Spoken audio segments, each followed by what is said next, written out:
All right, I am Kevin Fitzpatrick. Thank you for coming back to The Right Fits, and this is episode 2.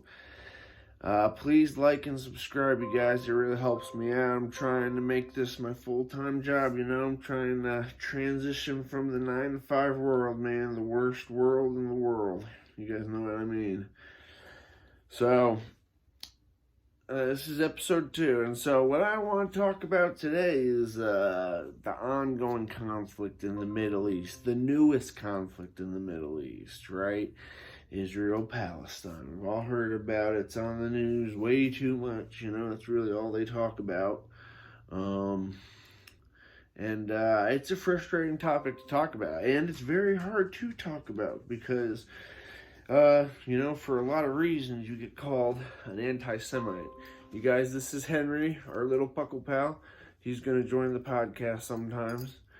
And so, Israel-Palestine is again, a very frustrating topic to talk about because you'll get called an anti-Semite for pretty much whatever you say.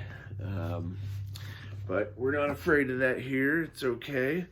Speak your mind on this podcast, and I think it's important to understand that that being against Israel's policies is not anti-Semitic in any way. It's a state just like every other country, a sovereign state that has the ability to act how it chooses, but that doesn't stop people from being able to criticize them.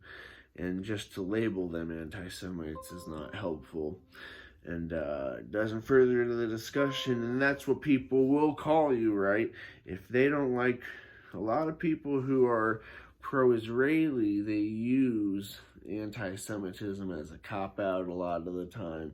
Obviously, anti-Semitism is a huge issue in the world, but it's a cop-out because anti-Semitism, by definition, includes Muslims and Jews, because Semites are from the name Shem, one of Noah's sons, and the descendants of Shem are known as Semites, and those are the Arabs and the Jews. And so there's really not too many I'm just going to stop there. There's not too many super there are anti-Semitic views on both sides. That's what I should say, right? Both the pro-Palestinian side has anti-Semitism, and the pro-Israeli side has anti-Semitism in it. And so that's all I'm going to say about that. It's important to know, how people will try to manipulate what people say, but don't use that. It's not good to. That's an ad hominem attack if you're calling someone an anti-Semite for just a criticism of Israel. And I have a lot of criticisms of Israel, and that's kind of what we're going to talk about. So the current conflict, we say, started right on October 7th. That's when Hamas did the terrorist attack in Israel, right? Blatant terrorist attack, much like 9/11 here in America, right? Very similar. Similar styles of attack on civilian populations, like at that, the most horrific part, I think, was, the music festival, which was celebrating peace and love and equality for everyone, which is just so ironic when you're living next to a place, an open-air prison that Israel claims it's not an open-air prison, but you can't go in or come out of Gaza without Israel permission. So that's effectively is it's a detainment center by definition, right? So it's a place where people are detained, Gaza. And when they did that attack, the music festival and the rest of the people, they were trying to draw the Israelis in. Very obviously, very similar to what Osama bin Laden wanted America to do in the Middle East, right? Overplay their hands act emotionally and just invade. And that's unfortunately exactly what Israel has done, with very little disregard for human life. They're currently, the numbers are about 20,000 civilians, I believe, have died, or 20,000 people have died in Gaza. Now, um, you say, but they are run by Hamas, which is a terrorist organization, and they are a terrorist organization, and should not they should not be running Palestine. However, Palestine doesn't have self-determination either. Palestine can't choose to have a standing army or not to have a standing army. They can't choose who to import and export with.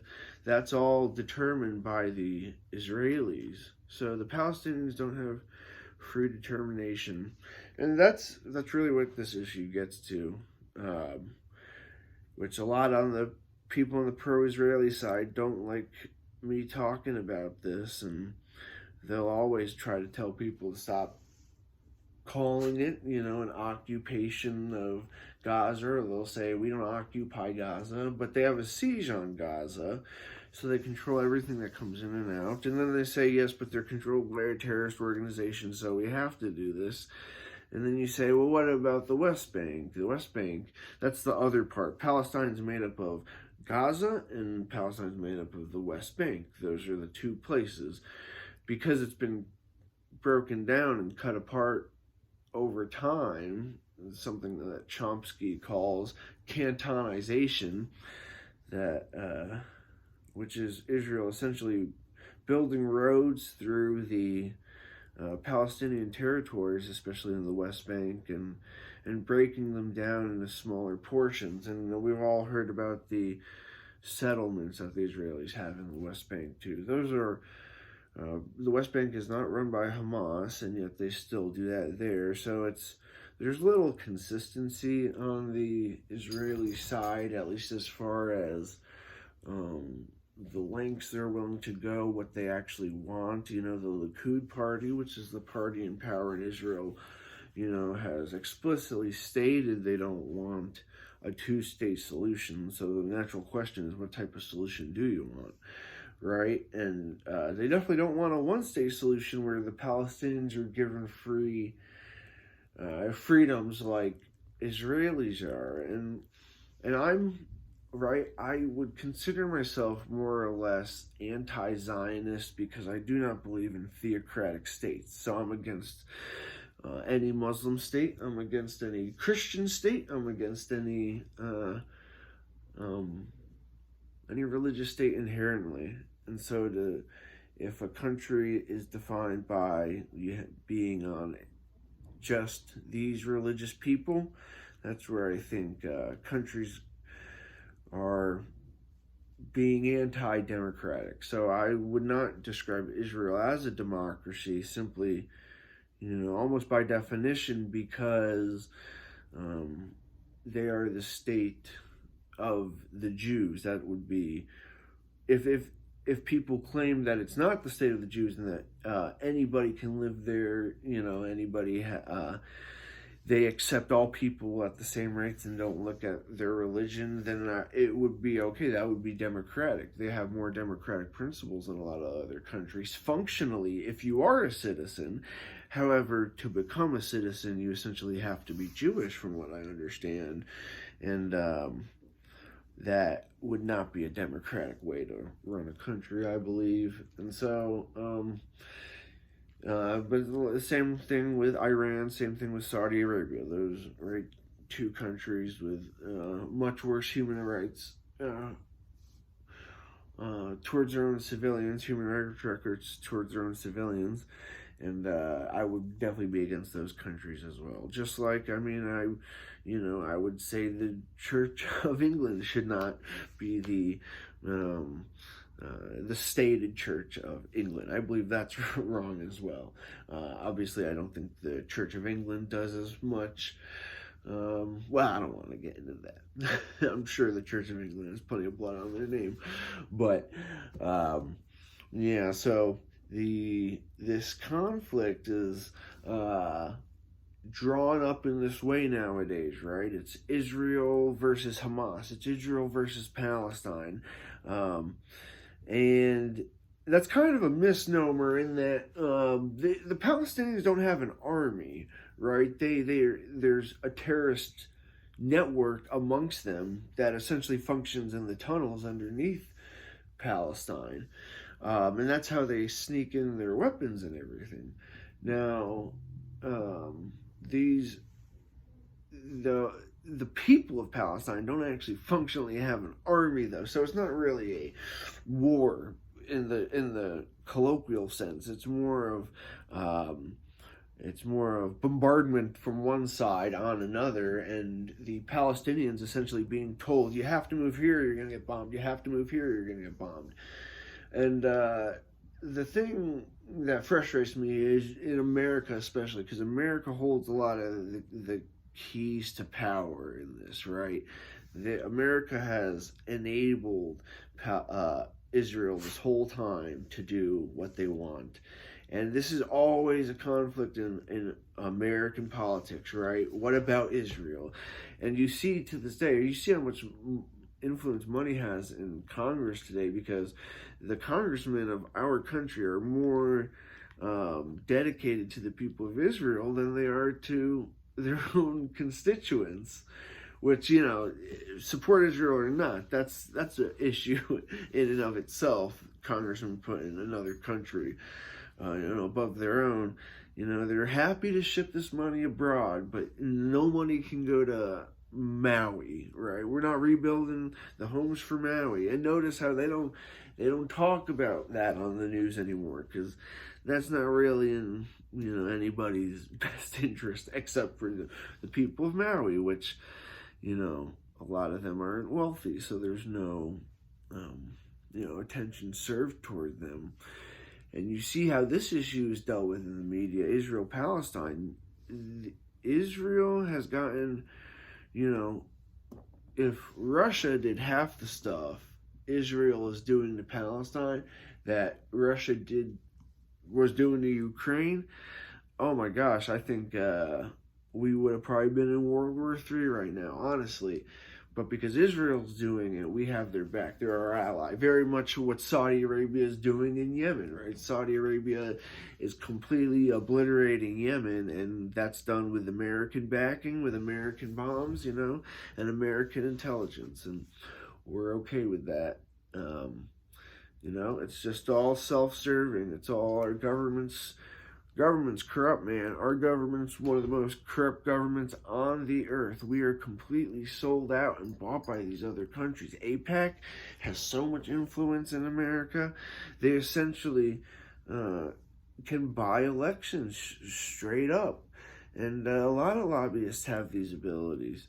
And it shows how much just power the military-industrial complex has on this country.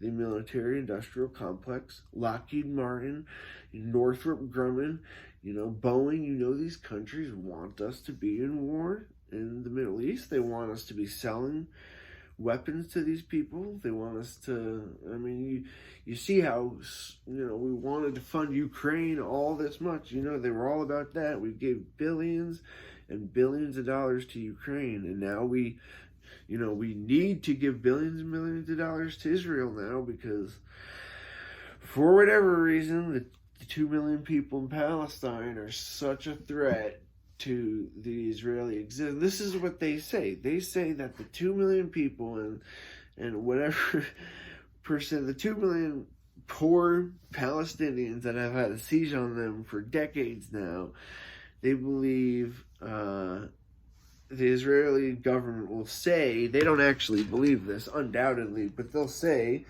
they believe that they are a threat to Israeli existence, which is a joke. That was very similar to us, in the height of the Cold War, saying Cuba was a threat to American existence, right? Obviously, Cuba was never a threat to the existence of America as a country. But they'll sell it like it is for us to participate and allow our country to support these wars. And you see that's exactly what's going on with the Biden administration. And let me be very clear, the Republicans wouldn't have been any different. They're even more hawkish on this issue. Ted Cruz literally says he supports Israel no matter what they do. It's like, how do you say no matter what they do if they haven't done it yet? So they could drop a bomb tomorrow and you'd be okay with it retroactively? Like, it's crazy. And you see how much our politicians are sold out. But Biden, you know, he goes, we care about civilian lives, but we will let them do whatever the hell they want. And so it's very inherently contradictory, you know, it holds no weight. And essentially the Israelis now have more influence in Palestine or in America than even the American people, which is, you know, crazy. And I'm very much America first from a foreign policy perspective, and I don't believe we should be shipping billions of dollars abroad when American people at home need that money. You guys, thanks for listening. Please subscribe and like. I'll see you guys on my next video.